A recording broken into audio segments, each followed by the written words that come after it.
Thomas the Tank Engine has worked his branch line for many years and knows it very well.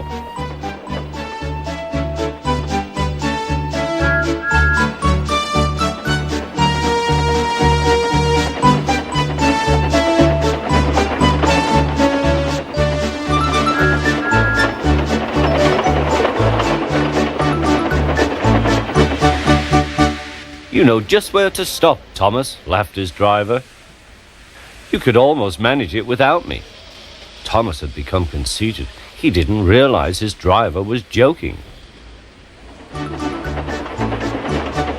Later, he boasted to the others. Driver says I don't need him now. Don't be so daft, snorted Percy. I'd never go without my driver, said Toby earnestly. I'd be frightened. Huh, boasted Thomas. I'm not scared. You'd never dare. I would then. You'll see. The next morning, the firelighter came. Thomas drowsed comfortably as the warmth spread through his boiler. Percy and Toby were still asleep. Thomas suddenly remembered. Silly stick in the mud, he chuckled. I'll show them. Driver said I could manage without him. I'll just go out. Then I'll stop and wheesh! That'll make them jump. Thomas thought he was being clever. Really, he was only moving because a careless cleaner had meddled with his controls. He soon found his mistake. He tried to wheesh, but he couldn't. He tried to stop, but he couldn't. He just kept rolling along. He didn't dare look at what was coming next. There was the station master's house. The station master was about to have breakfast. Horrors! Cried Thomas and shut his eyes. The house rocked. Broken glass tinkled. Plaster was everywhere.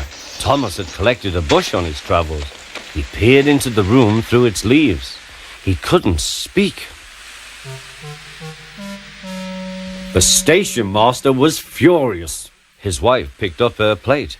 You miserable engine, she scolded. Just look what you've done to our breakfast. Now I shall have to cook some more. She banged the door. More plaster fell. This time it fell on Thomas. Thomas felt depressed. Workmen propped up the house with strong poles and laid rails through the garden. Meanwhile, Donald and Douglas arrived.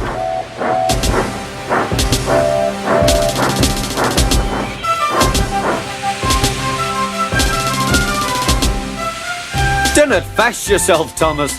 We'll soon have you back on the rails, they laughed.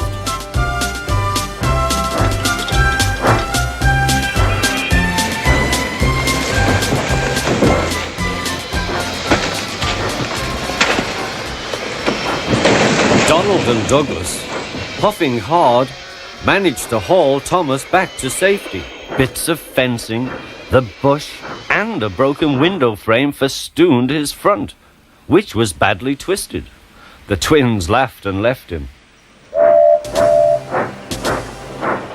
Thomas was in disgrace. There was worse to come. You are a very naughty engine. I know, sir. I'm sorry, sir.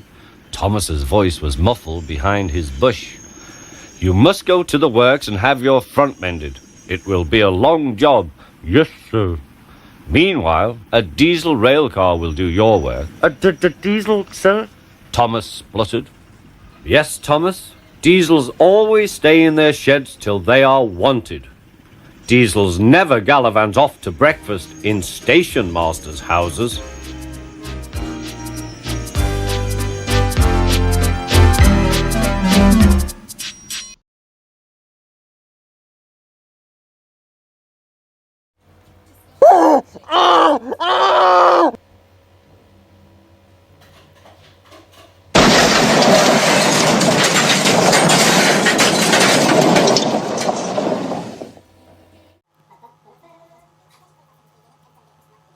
Hey, what's going on up there?